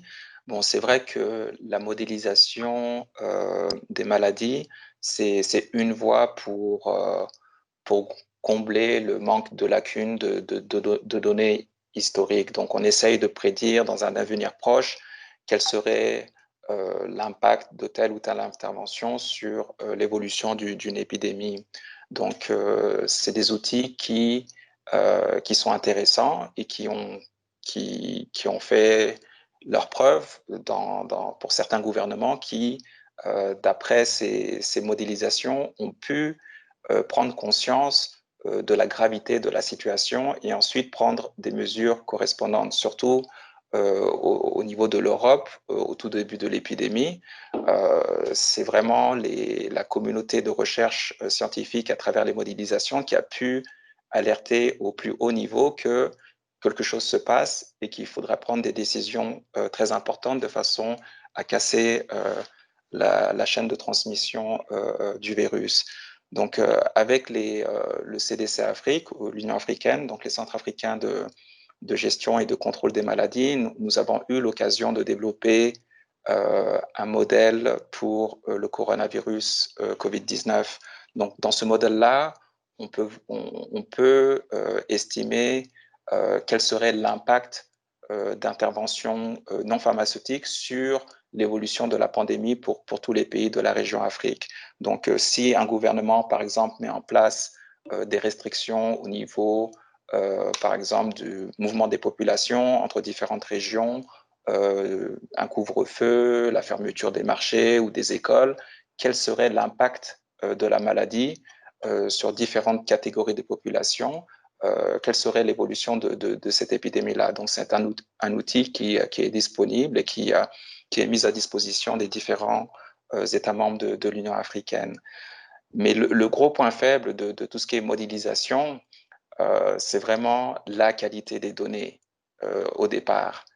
Parce que sans la disponibilité de données de qualité ou de données qui sont désagrégées, on ne peut pas avoir des estimations ou des résultats qui peuvent être assez proches de la réalité. Parce que dans toute crise ou dans toute catastrophe, les différentes populations vont être impactées de façon différente. Donc, c'est pour ça qu'il est important d'avoir des données désagrégées, peut-être au niveau du sexe, au niveau de l'âge, au niveau de la localisation, au niveau de la catégorie socio-professionnelle, de façon à pouvoir cibler les interventions. Donc, voilà ce que je pouvais rajouter par rapport à ce qui était dit précédemment. Donc là, maintenant, vous voulez rebondir sur les prochaines questions? Je vais arriver aux prochaines questions, mais juste sur ce que vous venez de dire, et ça, on la gardera pour la fin. Il y a d'un côté les experts en modélisation et les scientifiques qui créent des modèles, puis de l'autre côté, il y a les politiques qui doivent prendre des décisions. Et on l'a vu, y compris très fortement en Grande-Bretagne encore récemment, où lorsque les scientifiques et les conseillers scientifiques autour du gouvernement leur ont dit qu'il fallait faire un second lockdown dès septembre, le pouvoir politique, le gouvernement n'a pas voulu, pour des raisons qui ne sont pas forcément idiotes, hein, pour des raisons par rapport à l'économie, aux risques psychosociaux, etc. Mais du coup, ils ont fait un lockdown très en retard par rapport à ce que leur demandaient les modèles et les scientifiques. Donc, on discutera de ça à la fin, savoir, c'est bien gentil de faire des modèles, mais si les politiques décident de ne pas les respecter ou de prendre des décisions contraires, comment on fait? Ça, c'est un point important. Alors, maintenant, je voudrais venir à deux catégories de questions. Une première série de questions où on reste un peu sur les technologies numériques, mais pas seulement. Quels sont, à votre avis, et je donnerai la parole là à vous, M. Ba, à M. Billy, à M. Azaïez aussi, quels sont comment les technologies numériques aident éventuellement à de nouveaux types de gestion de prévention des risques, y compris en matière d'underwriting dans les assurances, et de manière plus générale, au-delà de l'aspect purement technologique, quelles sont les leçons qu'on peut retenir de l'expérience du Covid, particulièrement sur ce point autour de la gestion des risques et de la couverture de nouveaux risques, possiblement à travers, par exemple, les modèles paramétriques, etc. Peut-être qu'on peut prendre la première partie qui est, et là c'est particulièrement pour vous, ceux qui ont une vision autour des technologies de l'information et du numérique, comment vous voyez, qu'est-ce que permettent ces technologies en termes de nouvelles formes ou de meilleures formes ou de formes améliorées gestion des risques. Commençons par ça. Peut-être, M. Ba, si vous souhaitez discuter de ça, puisque à l'ARC, une de vos fonctions, c'est effectivement de mettre en place des modèles de gestion des risques et de mutualisation sur la gestion des risques. Comment s'inscrivent les technologies numériques dans ce cadre-là? Merci bien pour la question. Bon, il est vrai qu'au niveau de notre mutuelle, on a sur le marché un produit d'assurance souverain qui est disponible pour tout ce qui est événements liés à la sécheresse. Donc, on utilise des données satellitaires de façon à anticiper les événements de sécheresse au niveau des différents pays. Et on a un modèle qu'on appelle Africa Risk View qui permet de déterminer quel serait l'impact de ces événements de sécheresse dans différentes régions du continent africain. Et c'est à travers ces résultats-là qu'on peut dire en avance qu'il y aura un décaissement, il y aura un événement majeur de sécheresse dans telle ou telle région et qu'il y aura un décaissement de la part de notre mutuelle de façon à assister ces personnes vulnérables. Auparavant, les pays auront utilisé notre logiciel, ajusté les paramètres et on aura émis une police d'assurance avant le début de la saison, de la saison. Donc ça, c'est pour tout ce qui est sécheresse. On développe également des solutions pour tout ce qui est risque épidémique et là, c'est la même chose. Donc, comme il a été mentionné précédemment, on travaille avec Metabiota, qui est vraiment la boîte qui est vraiment leader dans la gestion des risques épidémiques, dans l'analyse des risques épidémiques. Et on a développé des modèles de propagation de maladies pour les plus grosses maladies majeures du continent africain dans un premier temps, donc les fièvres hémorragiques et la méningite. Donc on espère mettre sur le marché ces produits d'assurance d'ici l'année prochaine, où cela fonctionnera à travers des obligations catastrophes. Donc les pays auront la possibilité de transférer une partie de leur risque auprès de notre mutuelle à travers le paiement d'une prime et de l'adhésion à une structure de type catastrophe bond. Donc, les pays auront à disposition l'outil de modélisation qui sera finalisé par ARC de façon à ce qu'ils puissent estimer quelle est la probabilité de survenue de telle ou telle épidémie et quelle est la probabilité pour que l'assurance déclenche dans un avenir proche. Donc, on fournit ce type d'outils et d'analyse pour différents pays. Également, dans cet outil-là, les pays pourront également tester différentes interventions. Si ils améliorent leur prise en charge ou s'ils améliorent leur capacité de détecter les épidémies, quel sera l'impact final sur les hospitalisations, les cas ou les décès par rapport à ces types de maladies-là. Donc, c'est vraiment ce que l'on fait actuellement, donc fournir cet outil de modélisation et d'analyse de risque de façon à ce que les pays soient mieux équipés, de façon à mieux comprendre leurs risques et à mieux gérer leurs risques par la suite.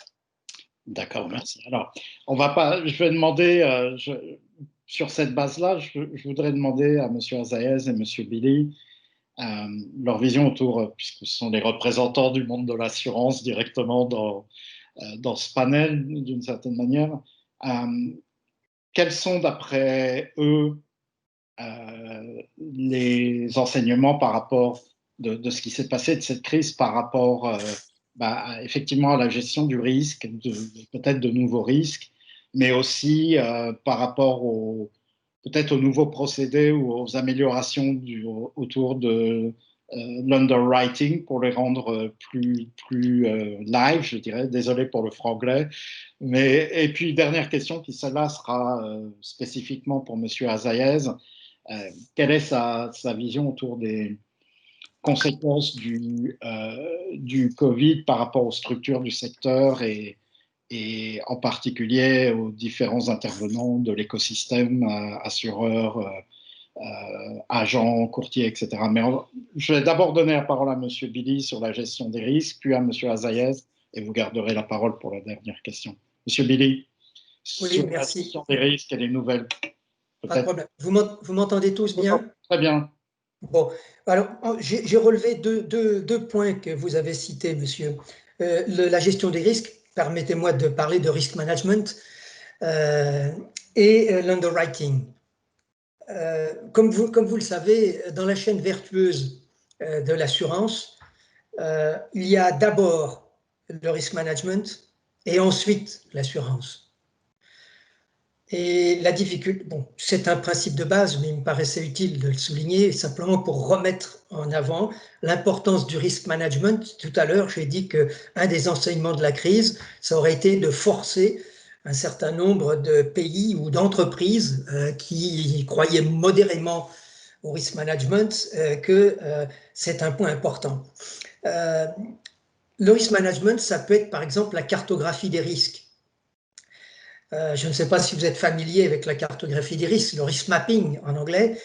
Là encore, pardonnez-moi de parler du réseau AMENA, mais au sein du réseau AMENA, nous allons vulgariser en Afrique la cartographie des risques au travers de nos membres, qui sont nos clients dans chaque pays.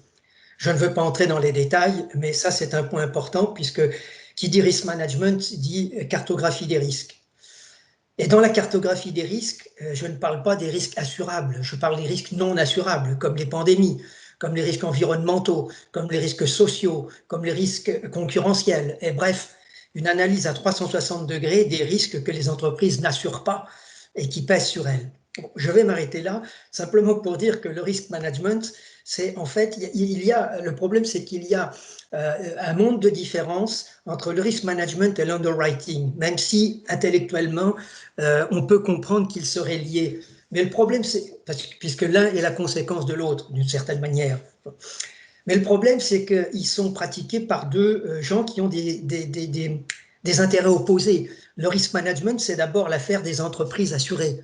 Je ne parle pas des particuliers, parce que bon, on peut tous faire du risk management en tant qu'individu, mais ce sont principalement les entreprises à qui on demande d'avoir un bon risk management. Ce n'est pas aux assureurs. Les assureurs ne sont pas là pour faire du risk management, ils ne savent pas le faire. Ce n'est pas leur métier. Donc, et ensuite, quand vous nous interrogez sur l'underwriting, là, si vous voulez, c'est un autre. On est un peu le parent pauvre, nous les assureurs, à ce niveau-là, de ce que font ou de ce que ne font pas les clients. Bon, je voulais juste rappeler ceci, ça ne répond pas forcément à vos questions, mais je voulais apporter cet éclairage qui me paraît important. Le second point, puisque donc vous parliez ensuite néanmoins de quels outils numériques ou quelles nouvelles technologies peuvent aider à la souscription, qu'il y ait ou qu'il n'y ait pas un bon risk management en amont. Clairement, là, nous savons tous que les systèmes experts sont là pour nous aider à souscrire, qui eux-mêmes se basent évidemment sur les technologies modernes. Mais là encore, les systèmes experts qu'utilisent principalement les réassureurs ne sont pas toujours la panacée.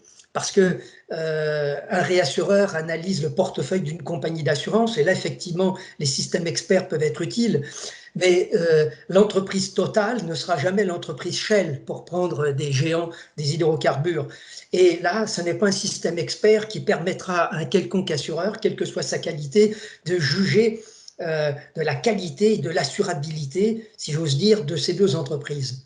Donc, les systèmes experts, oui, mais à notre avis, dans un domaine limité. Et puis le dernier point, pour revenir à ce que disait M. Barr, parce que j'étais très intéressé à titre personnel par l'ARC, parce que dans mon ancienne entreprise, auparavant, pardonnez-moi de parler de moi, mais j'ai représenté en Europe le réseau Globus pendant 10 ans. J'ai quitté ce réseau fin du mois d'avril pour créer le réseau AMENA. Donc, je vous parle de cela parce que je voulais engager des discussions avec l'ARC, toujours mu par cet aspect du risk management. Et le problème que nous avons ici, c'est la différence entre le macro et le micro. C'est-à-dire que les analyses, les assurances indicielles sont parfaites pour résoudre les problèmes à l'échelle macroéconomique.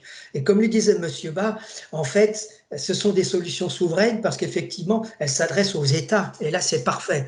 Mais la problématique, lorsque vous l'appliquez réellement à l'entreprise, et encore plus à l'entreprise agricole, très satellisée, très parcellaire, c'est qu'il y a souvent des injustices, entre guillemets, lorsqu'on applique une analyse macro, une assurance indicielle, donc au problème micro.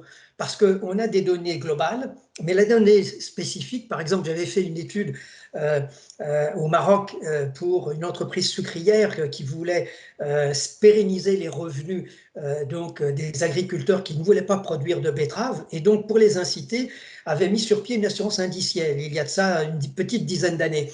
Eh bien, ça a été une catastrophe parce que le modèle était parfait, le modèle indiciel, mais il ne s'appliquait pas à la réalité parcellaire de tel ou tel agriculteur. Donc, je ne veux pas rentrer dans trop de détails, simplement pour dire qu'ici, si vous voulez, et c'est peut-être la raison qui fait que dans notre métier, nous avançons moins vite que dans d'autres. Voilà, je terminerai sur ce point.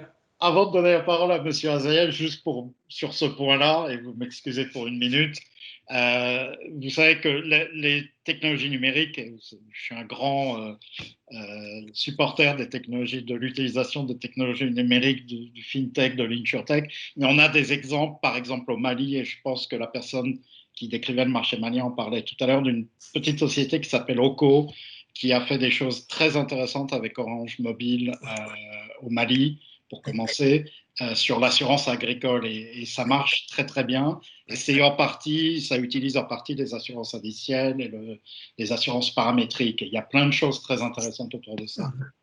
Monsieur Azaïez, avant... En fait, il y a un point très important qui me semble intéressant de le rappeler.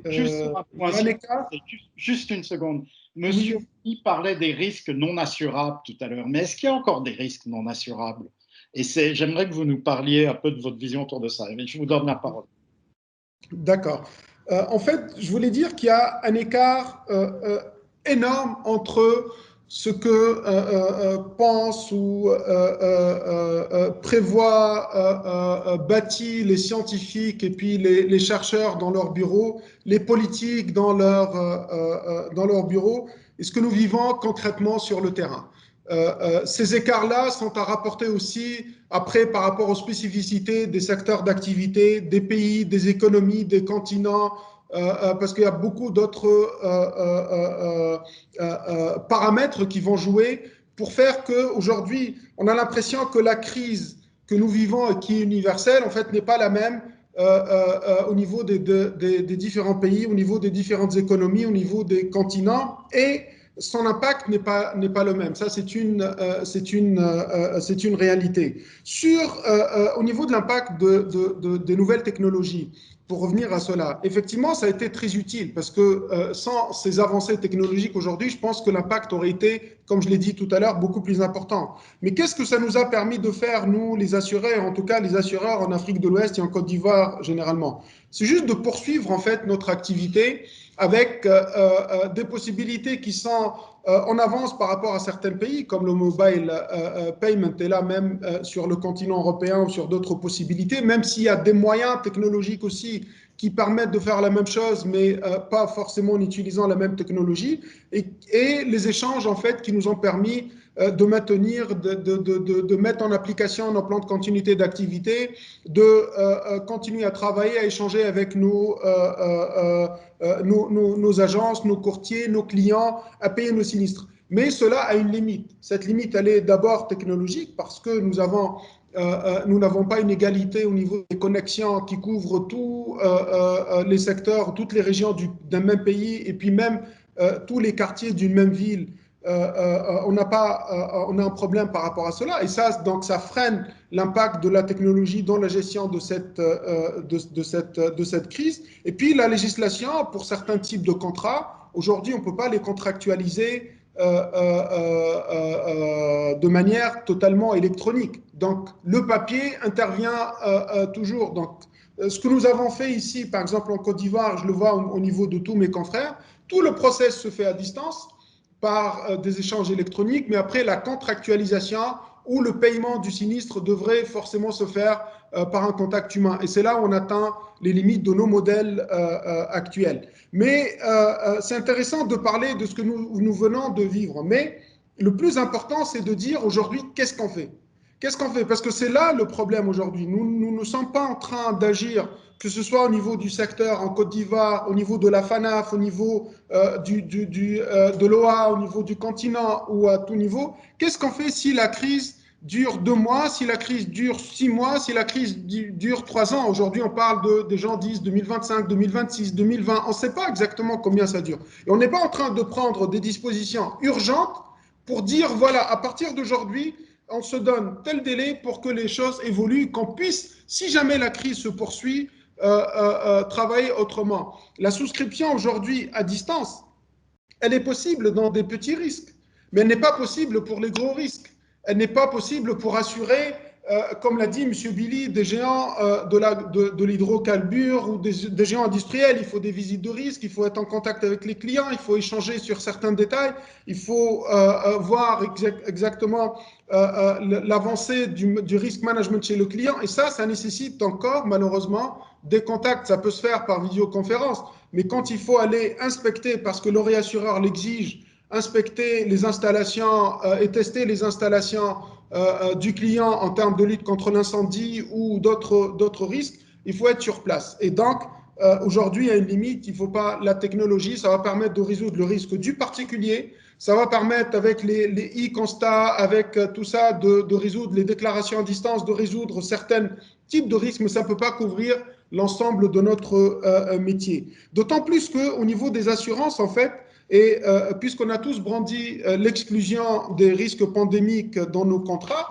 on n'a pas pu collecter, en tout cas au niveau des compagnies, beaucoup de sinistres liés à la pandémie n'ont pas été déclarés aux compagnies et donc ne pourront pas faire l'objet d'un recensement, d'une analyse, d'une étude pour après alimenter les modèles, comme le dit M. Diallo, alimenter les modèles, ou M. Ba, pour alimenter les modèles pour faire des recherches sur la base des données, sur la base de l'impact de la crise, sur la base… Et ça, je pense qu'on attendra, tel que est faite aujourd'hui notre industrie, parce qu'on se base sur des analyses et des statistiques historiques pour après calculer la probabilité de survenance des risques. On va encore attendre longtemps avant de pouvoir dire nous pourrions apporter une réelle réponse à des risques pandémiques. Je pense qu'il passera encore beaucoup de temps. Mais je veux dire, aujourd'hui, en fait, cette crise, quel est l'impact réel sur nous? Quel pourrait impact? Parce qu'aujourd'hui, comme l'a dit M. Bakayoko ou d'autres intervenants d'autres pays, on a eu des impacts sur la réorganisation des équipes, sur les investissements liés aux connexions à distance, au plan de continuité d'activité ou aux mesures barrières, mais on n'a pas encore eu un impact dur et un impact important en termes de pertes au niveau de l'activité des assurances. Peut-être ça viendra en tout cas au niveau du continent, puisque beaucoup de ces risques-là ne sont pas couverts, ça viendra dans le futur. On parle aujourd'hui d'un impact au niveau des études qui sont faites au niveau mondial entre 30 et 50 milliards au niveau du secteur des assurances, mais c'est loin des pertes au total enregistrées dans tous les secteurs économiques et sociaux que nous avons rencontrés. Donc je veux dire, il faut que très rapidement le secteur des assurances, et chacun à son niveau, n'a pas besoin d'avoir forcément une action mondiale, chacun à son niveau, parce que comme j'ai dit tout à l'heure, les risques et l'impact du risque est quand même spécifique, s'organiser pour apporter une réponse, pour encourager l'utilisation des nouvelles technologies, pour vulgariser encore les nouvelles technologies, pour trouver des solutions avec nos réassureurs sur les conditions de souscription des risques en présence d'une pandémie, avec la limitation des déplacements, avec la limitation des visites sur site, pour qu'on puisse s'assurer aussi que nos clients, beaucoup de sinistres ont eu lieu aujourd'hui après l'arrêt des activités dans plusieurs installations industrielles. Bon, on n'a pas connu ça, nous, réellement en Côte d'Ivoire, mais en Afrique du Nord, par exemple en Tunisie, on a eu des sinistres importants qui sont survenus après la reprise en fait, de l'activité. Pourquoi? Parce qu'on n'était pas aussi préparé à un arrêt de l'activité. Bon, arrêter les machines, c'était plus ou moins pour certaines industries facile, mais quand on les a redémarrées, il y a eu pas mal de sinistres, dont des sinistres très importants qui ont touché des installations industrielles. Et pour ça, nous non plus, les assureurs, on n'était pas préparés, on n'a pas pu, même si on réalise aujourd'hui, contrairement à ce que dit M. Billy, on intervient dans la gestion des risques, on essaye d'amener nos clients à réfléchir à la prévention, à la gestion des risques, et on leur dit que c'est tout ce qui n'est pas, qui ne peut pas être géré par vos dispositifs et vos processus de management des risques peut être assuré. C'est le risque résiduel en fait qui doit être assuré et pas le risque global. Mais effectivement, on n'a pas été préparé à gérer avec nos clients cette reprise d'activité et ça a généré pas mal de sinistres. Donc les enseignements et l'impact de cette crise sur notre secteur ne sont pas encore tous connus. On en a certains. Il faut qu'on profite de ce qu'on a pu avoir comme information pour voir ce qui est bien, ce qui n'est pas bien, qu'est-ce qu'on peut faire pour corriger, qu'est-ce qu'on peut faire pour anticiper. Moi, ce que je crains, et je le répète encore, c'est que si cette crise dure encore très longtemps, elle va réellement avoir un impact sur le secteur beaucoup plus grave qu'aujourd'hui. Et dans un contexte d'augmentation de capital minimum au niveau du secteur, dans un contexte de réforme des compagnies d'assurance, effectivement, ça peut impacter l'industrie. Et comme on l'a vu au tout début, les taux de pénétration, les taux vont rester encore très faibles malgré le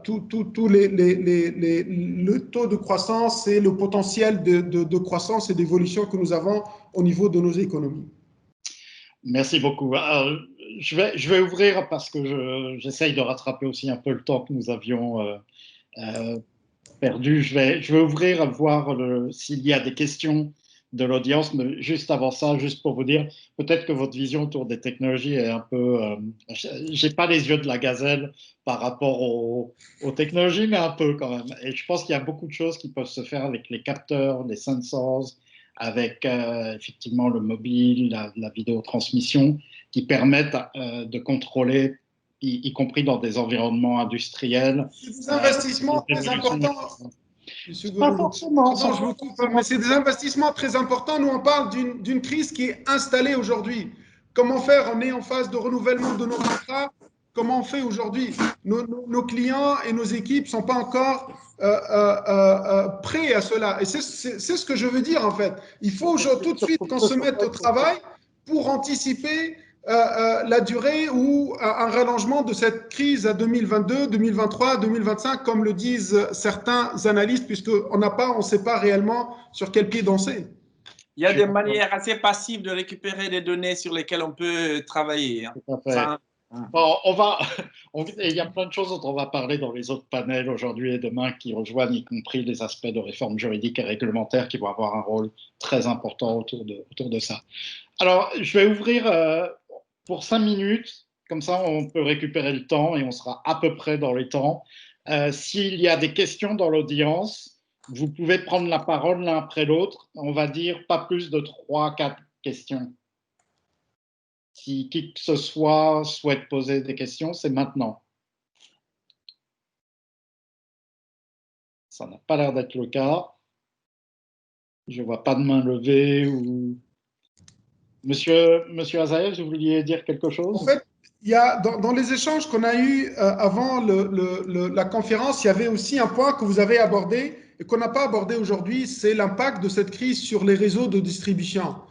Effectivement, qui est encore beaucoup plus importante qu'au niveau des compagnies, parce que... C'est parce qu'on va l'aborder dans d'autres panels.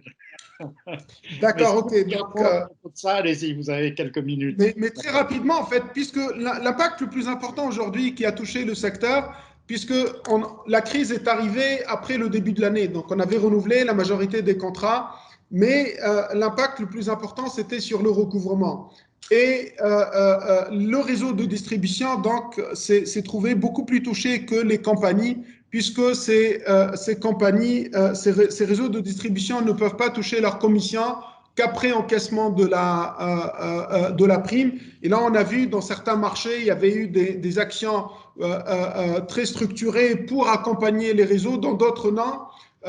Mais c'est aussi un secteur d'activité qui est très important pour notre industrie et qui a été touché par la crise. Et là aussi, on peut voir comment la réglementation et la taille et l'importance des compagnies d'assurance peuvent venir en aide de ces intermédiaires pour leur permettre de faire face à cette crise. Et le risque peut être très important aussi si cela dure encore longtemps. Absolument, et on va parler de ça dans le prochain panel ainsi que demain. Une question de Oumar Silla Ndoye, très rapidement, s'il vous plaît. Vous pouvez poser votre question, vous pouvez enlever votre silence et poser votre question. Ok, merci. Merci, M. Gourevitch. J'espère que vous m'entendez. On vous entend à peu près. Voilà, moi, c'est par rapport... Oui, après, il y a du Larsen. Donc, tout à l'heure, j'entendais M. Azaez parler de risques résiduels qui seraient assurables. C'est vrai, mais il faudrait qu'on nuance un peu. C'est parce que le terme résiduel, ça a une connotation de risque mineur, de quelque chose qui est mineur.